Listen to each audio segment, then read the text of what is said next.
ଖ୍ରୀଷ୍ଟ ପ୍ରେମରେ ଭାଇ ଭଉଣୀ ମାନେ ଆପଣମାନଙ୍କୁ ନମସ୍କାର ଜଣାଏ। ଆଜି ଆମେ ଯେଉଁ ବିଷୟ ଆଲୋଚନା କରିବା ତାହା ହେଉଛି ପରିଚୟ ବା ମୋର ପରିଚୟ। ବର୍ତ୍ତମାନ ଜଗତରେ ପରିଚୟ ପତ୍ରର ଆବଶ୍ୟକତା ଅତି ଜରୁରୀ ହୋଇଥାଏ। ଆଇଡେଣ୍ଟିଟି କାର୍ଡ଼ ଭାବେ ଆଧାର କାର୍ଡ଼, ଡ୍ରାଇଭିଂ ଲାଇସେନ୍ସ କିମ୍ବା ପାସପୋର୍ଟ ବା ଆଉ କିଛି ଜରୁରୀ ବିଷୟ ଅନିବାର୍ଯ୍ୟ ହୋଇଅଛି। ଏହା ହେଉଛି ବ୍ୟକ୍ତିଗତ ପରିଚୟ ପତ୍ର। ମାତ୍ର ଅଧିକ ଗଭୀର ଭାବେ ଲକ୍ଷ୍ୟ କଲେ ଆମେ ଦେଖୁ ଅନେକ ପ୍ରକାର ପରିଚୟର ବିଷୟ ରହିଛି, ଯଥା ବ୍ୟକ୍ତିଗତ ପରିଚୟ, ପରିବାରଗତ ପରିଚୟ, ସାମାଜିକ ପରିଚୟ ବା ମାଣ୍ଡଳିକ ଭାବେ ପରିଚୟ, ପୁଣି ସାଂସ୍କୃତିକ ପରିଚୟ ଇତ୍ୟାଦି। ତେଣୁ ପରିଚୟ ଏକ ପତ୍ର ଦ୍ୱାରା ବା ପରିଚୟ ପତ୍ର ଦ୍ୱାରା ପ୍ରକାଶିତ ହୁଏ ନାହିଁ, ମାତ୍ର ଏହା ବ୍ୟକ୍ତିଗତ ଜୀବନ ଗଠନର ଏକ ଅଂଶ ଅଟେ।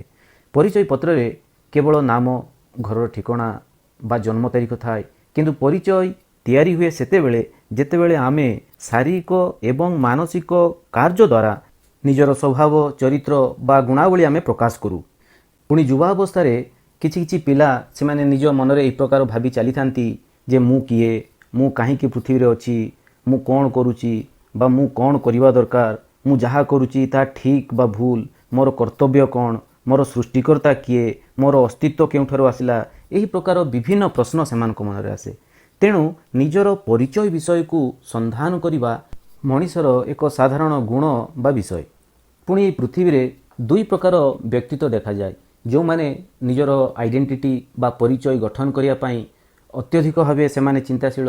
ଆଉ ଗୋଟେ ପ୍ରକାର ବ୍ୟକ୍ତି ଯେଉଁମାନେ ନିଜର ପରିଚୟ ବା ବ୍ୟକ୍ତିତ୍ୱ ବିଷୟରେ ସେମାନେ କେବେ ଚିନ୍ତା କରନ୍ତିନି। ଆଉ ଆମ ସମାଜରେ ଏହି ଦୁଇ ପ୍ରକାର ବ୍ୟକ୍ତିତ୍ୱ ସବୁବେଳେ ଆଉ ସବୁ ସ୍ଥାନରେ ଦେଖାଯାଏ। ଆପଣମାନେ ଦେଖିଥିବେ କିଛି କିଛି ଲୋକ ଏହି ପ୍ରକାର କହନ୍ତି ସବୁ ଠିକ୍ ଅଛି, ସବୁ ଚଳିବ। ଆଉ କିଛି କିଛି ଲୋକ ସେମାନେ ପ୍ରତ୍ୟେକଟି କାର୍ଯ୍ୟକୁ ଅତି ସୂକ୍ଷ୍ମ ରୂପେ ବିଚାର କରି ତାହାକୁ ସଠିକ୍ ଭାବେ କରିବା ପାଇଁ ଅତି ଯତ୍ନଶୀଳ ହୁଅନ୍ତି। ତେଣୁ ଏହି ସମସ୍ତ ବିଷୟକୁ ଆମେ ଅଳ୍ପ ସମୟ ବାଇବେଲ କେନ୍ଦ୍ରିତ ଭାବେ ଦେଖିବା।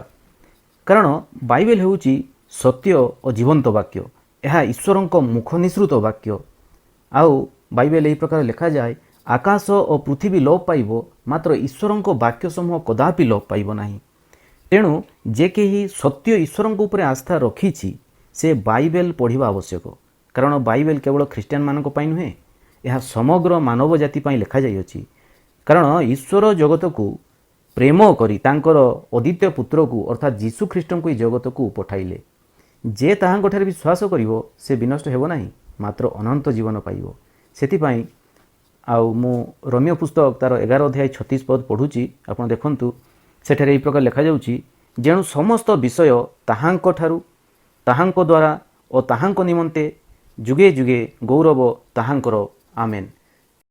ଏହି ପଦ ଅନୁସାରେ ସମସ୍ତ ବିଷୟ ତାହାଙ୍କଠାରୁ ଅର୍ଥାତ୍ ଈଶ୍ୱରଙ୍କଠାରୁ, ସମସ୍ତ ବିଷୟ ତାହାଙ୍କ ଦ୍ୱାରା ଅର୍ଥାତ୍ ଈଶ୍ୱରଙ୍କ ଦ୍ୱାରା ଓ ସମସ୍ତ ବିଷୟ ତାହାଙ୍କ ନିମନ୍ତେ ଅର୍ଥାତ୍ ଈଶ୍ୱରଙ୍କ ନିମନ୍ତେ, ପୁଣି ଯୁଗେ ଯୁଗେ ଗୌରବ ତାହାଙ୍କର ଅର୍ଥାତ୍ ଗୌରବ, ମହିମା, ପରାକ୍ରମ, ସମ୍ଭ୍ରମ ସବୁ ଯୁଗେ ଯୁଗେ ଈଶ୍ୱରଙ୍କର ଅଟେ।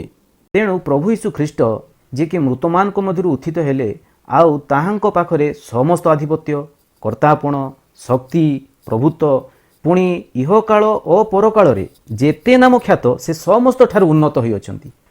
ତେଣୁ ଆମର ଆଇଡେଣ୍ଟିଟି ବା ପରିଚୟ ପ୍ରଭୁ ଯୀଶୁ ଖ୍ରୀଷ୍ଟରେ ସଂଲଗ୍ନ ଏବଂ ସମାହିତ ହୋଇଛି, ଯାହାକୁ ଆମେ ଖ୍ରୀଷ୍ଟିଆନ ଆଇଡେଣ୍ଟିଟି କହୁ ବା ଖ୍ରୀଷ୍ଟୀୟ ପରିଚୟ।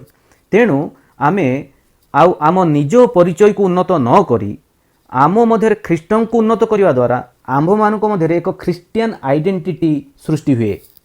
ପୁଣି ଆମେ ଦେଖୁ ଇଷ୍ଟର୍ଣ୍ଣ ସୋସାଇଟି ବା ଭାରତୀୟ ସମାଜରେ ଆମେ ବ୍ୟକ୍ତିଗତ ପରିଚୟ ବା ପାରିବାରିକ ପରିଚୟ ବା ସାମାଜିକ ପରିଚୟ ବା ସାଂସ୍କୃତିକ ପରିଚୟ, ଏହି ପ୍ରକାର 4 ପ୍ରକାର ନିଜର ଆଇଡେଣ୍ଟିଟି ବା ପରିଚୟରେ ଆମମାନେ ନିଜକୁ ସଂସ୍ଥାପିତ କରିବାକୁ ଆମେ ଚାହିଁଥାଉ।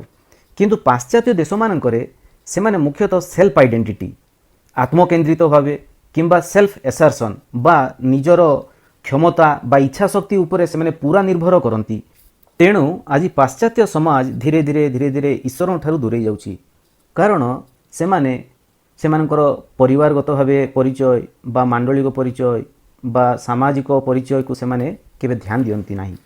ଆଉ ସେଇ ସେଲ୍ଫ ଆଇଡେଣ୍ଟିଟିକୁ ଆପଣ ଏହି ପ୍ରକାର ଭାବେ ବୁଝିବେ ଯେ ପାଶ୍ଚାତ୍ୟ ଦେଶମାନଙ୍କରେ ସେମାନେ ଚକ୍ଷୁର ଅଭିଳାଷ, ଶାରୀରିକ ଅଭିଳାଷ, ଲୌକିକ ଗର୍ବ ଏହି ସବୁରେ ଲିପ୍ତ ଥିବାରୁ ସେମାନେ ନିଜର ଆଇଡେଣ୍ଟିଟି ବା ପରିଚୟକୁ ଖ୍ରୀଷ୍ଟ କେନ୍ଦ୍ରିତ ଭାବେ କେବେ ନିଜେ ଦେଖିବା ପାଇଁ ଚାହାନ୍ତି ନାହିଁ।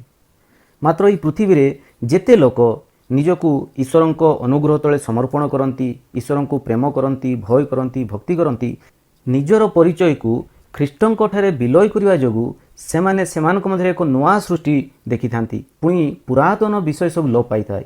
ତେଣୁ ମୁଁ ଆପଣମାନଙ୍କ ପାଇଁ ଏଠାରେ 2 Corinthians 5:14-18 ପଦ ପର୍ଯ୍ୟନ୍ତ ପଢ଼ିବି। ଆପଣ ଦେଖନ୍ତୁ।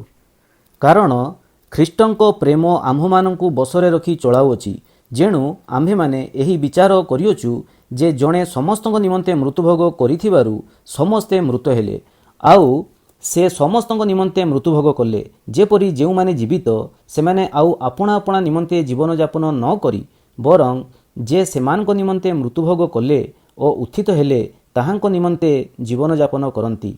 ଅତଏବ ଆଜିଠାରୁ ଆମ୍ଭେମାନେ ଶରୀର ଅନୁସାରେ କାହାରିକି ଜାଣୁନାହୁଁ। ଯଦ୍ୟପି ଖ୍ରୀଷ୍ଟଙ୍କୁ ଶରୀର ଅନୁସାରେ ଆମ୍ଭେମାନେ ଜାଣିଅଛୁ, ତଥାପି ଏବେ ଆଉ ତାହାଙ୍କୁ ସେହି ପ୍ରକାରେ ଜାଣୁନାହୁଁ। ଏଣୁ ଯଦି କେହି ଖ୍ରୀଷ୍ଟଙ୍କଠାରେ ଅଛି, ତେବେ ସେ ନୂତନ ସୃଷ୍ଟି ହୋଇଅଛି, ପୁରାତନ ବିଷୟ ସବୁ ଲୋପ ପାଇଅଛି, ଦେଖ ନୂତନ ବିଷୟ ସବୁ ହୋଇଅଛି। କିନ୍ତୁ ସମସ୍ତ ବିଷୟ ଈଶ୍ୱରଙ୍କ ଠାରୁ ହୋଇଅଛି। ସେ ଖ୍ରୀଷ୍ଟଙ୍କ ଦ୍ୱାରା ଆପଣା ସହିତ ଆମ୍ଭମାନଙ୍କୁ ସମ୍ମିଳିତ କରିଅଛନ୍ତି ଓ ସେହି ସମ୍ମିଳନର ସେବକ ପଦ ଆମ୍ଭମାନଙ୍କୁ ଦେଇଅଛନ୍ତି। ତେଣୁ ଏଠାରେ 14 ପଦ ଅନୁସାରେ ଯେ ଖ୍ରୀଷ୍ଟଙ୍କ ପ୍ରେମ ଆମ୍ଭମାନଙ୍କୁ ବଶରେ ରଖି ଚଳାଉଅଛି। ତେଣୁ ଖ୍ରୀଷ୍ଟଙ୍କ ପ୍ରେମ ଯଦି ଆମ୍ଭମାନଙ୍କୁ ଆଉ ଈଶ୍ୱରଙ୍କ ବଶରେ ରଖି ଚଳାଇବ, ତେବେ ଆମମାନଙ୍କର ଆଇଡେଣ୍ଟିଟି ନିଶ୍ଚୟ ବଦଳିବ। ପୁଣି 15 ପଦରେ ଆପଣ ଦେଖିବେ ଯେ ଆମ୍ଭେମାନେ ଆପଣା ନିମନ୍ତେ ଜୀବନଯାପନ ନ କରି ମାତ୍ର ଖ୍ରୀଷ୍ଟଙ୍କ ପାଇଁ ଜୀବନଯାପନ କରିବା ଆବଶ୍ୟକ। ପୁଣି 16 ପଦ ଅନୁସାରେ ଆମ୍ଭେମାନେ ଶରୀର ଅନୁସାରେ କାହାକୁ ଜାଣୁନାହୁଁ। ଆଉ ଏହାର ଅର୍ଥ ଅତି ଗଭୀର। ମନେ କରନ୍ତୁ, ମଣ୍ଡଳୀରେ କେହି କେହି ସାକ୍ଷ୍ୟ ଦେବାବେଳେ ସେମାନେ ଅନେକ କିଛି ବିଷୟ କହନ୍ତି, ଅର୍ଥାତ୍ ପୂର୍ବ ଜୀବନର ପାପ, ପରୀକ୍ଷା। ଆଉ କେହି କେହି ସେମାନେ ସେମାନଙ୍କ ଜୀବନର ସାକ୍ଷ୍ୟ ଦେବାବେଳେ କୌଣସି ପୂର୍ବ କଥା ସେମାନେ କହନ୍ତି ନାହିଁ, କେବଳ ସେହି ସମୟ ପାଇଁ ଘଟିଥିବା ଘଟଣାକୁ ସେମାନେ ବର୍ଣ୍ଣନା କରନ୍ତି। ଆଉ ଆମେ ମଧ୍ୟ ସବୁକିଛି ଜାଣିବାର ଆବଶ୍ୟକ ନାହିଁ, କାରଣ ଶାରୀରିକ ଭାବେ ଆମେ କାହାକୁ ଜାଣୁନାହୁଁ। ମାତ୍ର ଏକ ନୂଆ ପରିଚୟ ସୃଷ୍ଟି ହୋଇଛି, ଆଉ ସେହି ନୂଆ ସୃଷ୍ଟି ମଧ୍ୟରେ ଖ୍ରୀଷ୍ଟ ଅଛନ୍ତି। ପାଉଲଙ୍କ ଜୀବନ ପରିବର୍ତ୍ତନ ହେବା ପୂର୍ବରୁ ସେ ଜଣେ ଭୟଙ୍କର ଭାବେ ତାଡ଼ନାକାରୀ ଥିଲେ, ମଣ୍ଡଳୀକୁ ତାଡ଼ନା କରୁଥିଲେ। ମାତ୍ର ନୂଆ ଜୀବନର ପରିଚୟ ତିଆରି ହେବା ପରେ ସେ ଖ୍ରୀଷ୍ଟଙ୍କ ସହିତ ନିଜକୁ କ୍ରୁଶରେ ହତ ହୋଇଛି ବୋଲି ସେ କହନ୍ତି। ପୁରା ପଦଟି ଆପଣମାନେ ପାଇବେ ଗାଲାତୀୟ 2:20 ପଦ। ମୁଁ ପଢ଼ୁଛି, ଶୁଣନ୍ତୁ। ଆଉ ପାଉଲ ଏଠାରେ କହନ୍ତି, ମୁଁ ଖ୍ରୀଷ୍ଟଙ୍କ ସହିତ କ୍ରୁଶରେ ହତ ହୋଇଅଛି। ମୁଁ ଆଉ ଜୀବିତ ନୁହେଁ, ମାତ୍ର ଖ୍ରୀଷ୍ଟ ମୋଠାରେ ଜୀବିତ ଅଛନ୍ତି। ପୁଣି ମୁଁ ଶରୀରରେ ଥାଇ ବର୍ତ୍ତମାନ ଯେଉଁ ଜୀବନ ଯାପନ କରୁଅଛି ତାହା ବିଶ୍ୱାସରେ, ଅର୍ଥାତ୍ ଈଶ୍ୱରଙ୍କ ଯେଉଁ ପୁତ୍ର ମୋତେ ପ୍ରେମ କରି ମୋ ନିମନ୍ତେ ଆପଣାକୁ ଉତ୍ସର୍ଗ କଲେ ତାହାଙ୍କଠାରେ ବିଶ୍ୱାସ କରି ଯାପନ କରୁଅଛି। ତେଣୁ ଆଜି ସତରେ କ'ଣ ଆମ ଜୀବନ ଖ୍ରୀଷ୍ଟଙ୍କଠାରେ ନୂଆ ହୋଇଅଛି? ଆଜି ମଣ୍ଡଳୀମାନଙ୍କରେ ସତରେ କ'ଣ ଖ୍ରୀଷ୍ଟ ଆମମାନଙ୍କ ଦ୍ୱାରା ସମ୍ମାନ ପାଉଛନ୍ତି? ପ୍ରକାଶିତ ବାକ୍ୟରେ ଯେଉଁ ସପ୍ତ ମଣ୍ଡଳୀ ବିଷୟରେ ଉଲ୍ଲେଖ କରାଯାଇଛି ତାକୁ ଯଦି ଧ୍ୟାନ କରିବେ, ତେବେ ଦେଖିବେ ଆଜିର ମଣ୍ଡଳୀମାନଙ୍କରେ ସେହି ସମସ୍ୟାମାନ ଏକତ୍ର ଭାବେ ଗୋଟିଏ ମଣ୍ଡଳୀରେ ଦେଖାଯାଏ। ତେବେ ଆମ୍ଭମାନଙ୍କର ସେହି ଖ୍ରୀଷ୍ଟିଆନ ଆଇଡେଣ୍ଟିଟି ଆଉ କେଉଁଠି ରହିଲା? ତେଣୁ ମୁଁ ଆଜି ଆପଣମାନଙ୍କୁ ଆହ୍ୱାନ କରିବା ପାଇଁ ଚାହେଁ ଯେ ନିଜର ଖ୍ରୀଷ୍ଟିଆନ ଆଇଡେଣ୍ଟିଟି ବା ଖ୍ରୀଷ୍ଟୀୟ ପରିଚୟକୁ କଳଙ୍କିତ ହେବାକୁ ଦିଅନ୍ତୁ ନାହିଁ, କାରଣ ଏହି ଖ୍ରୀଷ୍ଟୀୟ ପରିଚୟ ଦ୍ୱାରା ହିଁ ଆମ୍ଭେମାନେ ଖ୍ରୀଷ୍ଟଙ୍କୁ ପ୍ରଚାର କରୁଅଛୁ। ଆଉ ମୁଁ ଆପଣମାନଙ୍କୁ ଅନୁରୋଧ କରେ, ଆପଣମାନେ ପ୍ରକାଶିତ ବାକ୍ୟ ତାର 2 ଅଧ୍ୟାୟ ଆଉ 3 ଅଧ୍ୟାୟ ନିଶ୍ଚୟ ପଢ଼ନ୍ତୁ। ତଦ୍ୱାରା ଆମ୍ଭେମାନେ ଆମମାନଙ୍କର ସେହି ଖ୍ରୀଷ୍ଟିଆନ ଆଇଡେଣ୍ଟିଟିକୁ ସମ୍ପୂର୍ଣ୍ଣ ରୂପେ ସୁଦୃଢ଼ କରିବା ପାଇଁ ସକ୍ଷମ ହେବା ପାଇଁ ପାରିବୁ। ପୁଣି ଏହି ଶେଷ ଦିନମାନଙ୍କରେ ଶୈତାନ ଯେ ସିଂହ ପ୍ରାୟ ଗର୍ଜନ କରି କାହାକୁ ଗ୍ରାସିବ ଖୋଜି ବୁଲୁଅଛି, ସେଥିରେ ଆମେ ଯେଭଳି ଅଟଳ ରହି ସେହି ଦୁର୍ଦିନରେ ଶୈତାନ ପ୍ରତିରୋଧ କରିବା ପାଇଁ ପାରିବୁ, ସେଥିପାଇଁ ମୁଁ ଆପଣମାନଙ୍କୁ ଉତ୍ସାହ ଦେବା ପାଇଁ ପ୍ରକାଶିତ ବାକ୍ୟ 3 ଅଧ୍ୟାୟ ତାର 10-13 ପଦ ପର୍ଯ୍ୟନ୍ତ ପଢ଼ିବି। ଆପଣ ଦେଖନ୍ତୁ। ଆଉ ସେଠାରେ ଏହି ପ୍ରକାର ଲେଖାଯାଏ, ତୁମ୍ଭେ ଆମ୍ଭର ଧୈର୍ଯ୍ୟର ବାକ୍ୟ ରକ୍ଷା କରିଅଛ। ଏହେତୁ ପୃଥିବୀ ନିବାସୀମାନଙ୍କୁ ପରୀକ୍ଷା କରିବା ନିମନ୍ତେ ସମସ୍ତ ଜଗତ ଉପରକୁ ଯେଉଁ ପରୀକ୍ଷା କାଳ ଆସିବ, ସେଥିରୁ ଆମ୍ଭେ ମଧ୍ୟ ତୁମ୍ଭକୁ ରକ୍ଷା କରିବୁ। ଆମ୍ଭେ ଶୀଘ୍ର ଆସୁଅଛୁ। ତୁମ୍ଭର ମୁକୁଟକୁ ଯେପରି କେହି ହରଣ କରି ନ ନିଏ, ଏଥିନିମନ୍ତେ ତୁମ୍ଭର ଯାହା ଅଛି ତାହା ଦୃଢ଼ ରୂପେ ଧରି ରଖ। ଯେ ଜୟ କରେ ଆମ୍ଭେ ତାହାକୁ ଆମ୍ଭର ଈଶ୍ୱରଙ୍କ ମନ୍ଦିରର ସ୍ତମ୍ଭ ସ୍ୱରୂପ କରିବୁ। ସେ ଆଉ ସେଠାରୁ ବାହାରକୁ ଯିବ ନାହିଁ। ଆମ୍ଭେ ଆମ୍ଭର ଈଶ୍ୱରଙ୍କ ନାମ ଓ ସ୍ୱର୍ଗରୁ ତାହାଙ୍କଠାରୁ ଆଗତ ଯେଉଁ ନୂତନ ଜେରୁସାଲମ, ଆମ୍ଭର ଈଶ୍ୱରଙ୍କ ସେହି ନଗରୀର ନାମ, ପୁଣି ଆମ୍ଭ ନିଜର ନୂତନ ନାମ ତାହା ଉପରେ ଲେଖିବୁ।